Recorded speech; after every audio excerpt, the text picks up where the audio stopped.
नमस्कार. मी अरविंद विठ्ठल कुलकर्णी. अधोरेखितचा आजचा विषय आहे देवकी नंदन नंतर एकदम शारदानंदन. मित्रहो, शरद पवारांनी बरेच दिवस चालेल असा एक विषय चर्चेसाठी दिलेला आहे. सोलापूर जिल्ह्यातल्या माढा तालुक्यात द्राक्ष बागायतदारांच्या मेळाव्यात बोलताना 2 दिवसापूर्वी ते असं म्हणाले, मी सध्या कुठेच नाही, पण मी सर्वत्र आहे. असं विधान मला वाटतं भगवान श्रीकृष्णानं केलेलं आहे. किंवा आपल्याकडे अध्यात्मविद्या शिकवताना ईश्वर हा कसा सर्वव्यापी आहे, तो जीवात्म्याला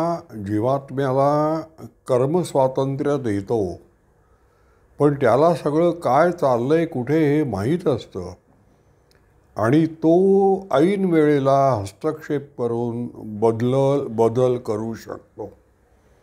म्हणून मी सर्वत्र आहे पण मी कुठेच नाही, असं ईश्वराचं सर्व व्यापकत्व सिद्ध करण्यासाठी हा शब्दप्रयोग वापरतात.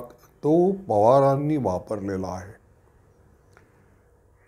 आता पवारांच्या या म्हणण्यावर विचार करून त्याचा जर अर्थ शोधायला लागलो तर सध्या ज्या घटना घडत आहेत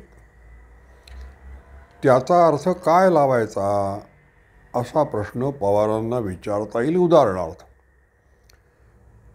आरक्षण मराठ्यांना आणि ओबीसींना, इतर मागासवर्गीय जातींना, याविषयी जो वाद आहे आणि मनोज जरांगे पाटील यांच्या प्रभाव क्षेत्रात जाऊन म्हणजे अंबड तालुक्यात जाऊन छगन भुजबळ जे मंत्री आहेत त्यांनी जी सभा घेतली आणि ज्या पद्धतीनं त्यांनी मनोज जरांगे पाटील आणि मराठा समाज यांना आव्हान दिलेलं आहे, पवारांची नेमकी भूमिका काय आहे ते मनोज जरांगे पाटलांच्याही बरोबर आहेत, कारण त्यांना आरक्षण हवं आहे आणि ते ओबीसींनाही दुखवू इच्छित नाहीत, त्यामुळे ते भुजबळांच्याही बरोबर आहेत.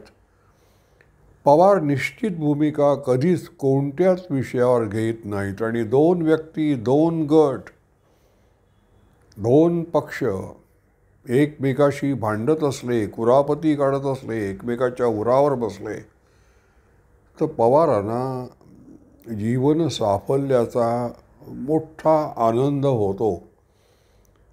भुजबळ हे मंत्री आहेत. सरकारची भूमिका जरांगे पाटील आणि मराठा समाज यांना सावरून घेण्याची आहे. त्यांचा प्रक्षोभ वाढू नये, त्यांना शांत करावं ही आहे. ती भूमिका भुजबळ आपल्या वक्तव्यातून साधतायत असं वाटत नाही. अर्थात भुजबळ हे अगदी वेगळं रसायन आहे. मी त्यांना अनेक वर्षापासून ओळखतो आहे. माझे त्यांचे व्यक्तिगत संबंध पूर्वी होते, आता तेवढे राहिलेले नाहीत. तर भुजबळ हे अगदी वेगळं रसायन आहे. बाळासाहेब ठाकरेंना टी बाळू म्हणण्यापर्यंत त्यांची मजल जाऊ शकते. ते पवारांना सुद्धा उद्या वेळ पडली तर आव्हान देऊ शकतात. त्यामुळे भुजबळांच्या मनात नक्की काय आहे हे आपल्याला सांगता येत नाही. पण छत्रपती संभाजीराजे यांनी या विषयामध्ये भुजबळांची सरकारातून हकालपट्टी करावी अशी मागणी केलेली आहे. छत्रपतींच्या वंशजांना काही सूचना करण्याची योग्यता माझ्यात आहे असं मला मुळीच वाटत नाही. पण मी एक प्रजाजन म्हणून एक अपेक्षा व्यक्त करू शकतो. छत्रपती संभाजीराजे यांचं मराठा समाजामध्ये एवढं वजन आहे आणि असायला पाहिजे. त्यांनी सधन मराठा समाजाला त्यांचं जे आर्थिक साम्राज्य आहे त्या साम्राज्यात जे बेरोजगार मराठा तरुण आहेत त्यांना सामावून घेण्याचं आवाहन करायला पाहिजे आणि मराठा जातीनं आरक्षण मागू नये. छत्रपतींच्या वंशजांनी म्हणून मुद्दाम हे आवाहन करायला पाहिजे. मराठा जात आरक्षणासाठी रस्त्यावर उतरते, हात पसरते. हे दृश्य नाही म्हटलं तरी थोडंसं वेदनादायी आहे. आणि छत्रपतींना एवढा अधिकार आहे की मराठा जातीनं महाराष्ट्रावर राज्य केलं आहे. ते जे राज्यकर्ते मराठे आहेत त्यांचा प्रातिनिधिक कुणीतरी एक माणूस म्हणून शरद पवारांना ते प्रश्न विचारू शकतात की तुम्ही राज्य केलं आणि मग मराठा समाज मागास का राहिला.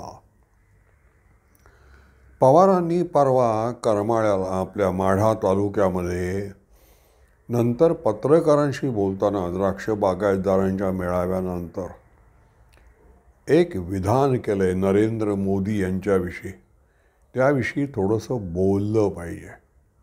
नरेंद्र मोदी हे ज्या राज्यात निवडणूक प्रचाराला जातात त्या राज्याच्या मुख्यमंत्र्यावर व्यक्तिगत टीका करतात, त्याचं चारित्र्य हनन करतात.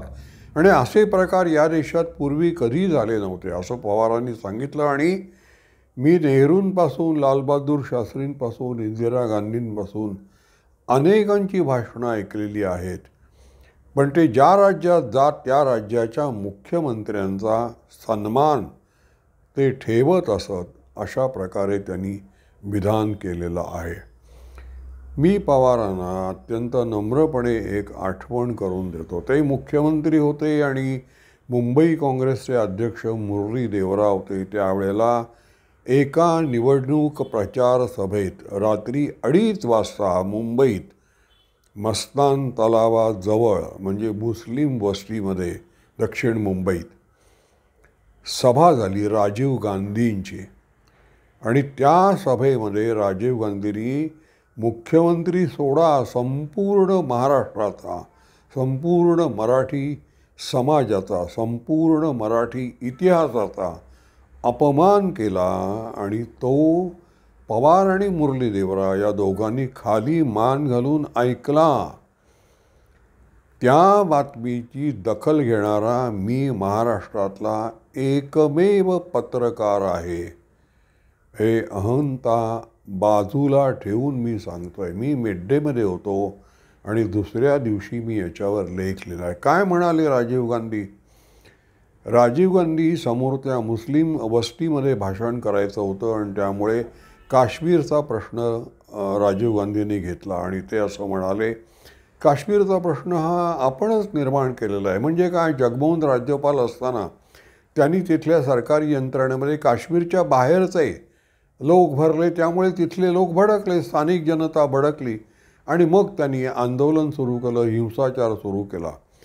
राजीव गांधी पुढे असं म्हणाले की लोकांना उद्देशून की तुम्ही मला सांगा महाराष्ट्रात जर असं झालं, बाहेरचे लोक आणून जर मंत्रालयात भरले तर मराठी माणूस सुद्धा भडकून उठेल आणि भारतातून फुटून निघण्याची मागणी करू शकेल.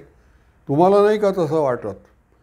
त्यावेळेला असं काही नाही आहे असं मुरली देवरा आणि शरद पवार यांनी सांगायला पाहिजे होतं. कारण त्यावेळेला मंत्रालयामध्ये जे IAS ऑफिसर होते त्यात मराठी माणसांची संख्या कमी होती आणि अमराठी अधिकाऱ्यांची संख्या जास्त होती. पण त्यामुळे कुठेही विसंवाद नव्हता. जे अमराठी अधिकारी होते ते मराठी शिकले होते आणि ते मराठीतून राज्यकारभार करू शकत असत. आणि भारतातून फुटून निघण्याची मागणी महाराष्ट्र करेल असे शब्द तरी राजीव गांधींच्या तोंडून कसे आले त्यावरून त्यांना भारताचा इतिहास काहीही माहीत नाही आहे. भारत एकसंध ठेवला तो मराठी माणसांनी ठेवला, त्याचा योगदान आहे. शिवाजी महाराजांमुळे भारत हा भारताचं हिंदवी स्वराज्य आणि त्याचं साम्राज्य निर्माण झालं. आणि दिल्लीचा शेवटचा वजीर-ए मुतालिक म्हणजे डिफॅक्टो प्राईम मिनिस्टर महादजी शिंदे होता. आणि ब्रिटिशांनी भारत जो ताब्यात घेतला तो मराठ्यांकडून ताब्यात घेतला. तेव्हा मराठी माणूस हा संपूर्ण भारत हा आपला मानतो.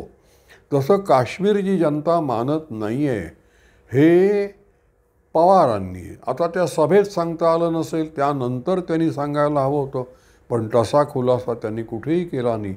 मी याच्यावर मिड डेमध्ये मोठा लेख लिहिला आणि पवारांवर आणि मुरलीधरांवर टीका केली, पण त्याहून जास्त कठोर टीका राजीव गांधींवर केली की त्यांनी महाराष्ट्राचा अपमान केलेला आहे. पवारांना मी याची जाणीव, आठवण अशासाठी करून दिली की जरी ते म्हणत असले मी सर्वत्र, मी कुठेही नसलो तरी सर्वत्र आहे, तर आम्ही पत्रकार जे असतो ते आम्ही कुठेही नसलो तरी जिथे दखल घेण्याजोग्या घटना घडतात तिथे आम्ही जात असतो. माझ्यासारखे पत्रकार तरी जात असतात. तेव्हा आम्ही आहोत याची दखल घेऊन त्यांनी विधानं करावी, एवढंच मला त्यांना नम्रपणे सुचवावंसं वाटतं. माझा हा व्हिडिओ आपल्याला आवडला असेल तर लाईक करा, शेअर करा आणि सबस्क्राईब करा. धन्यवाद.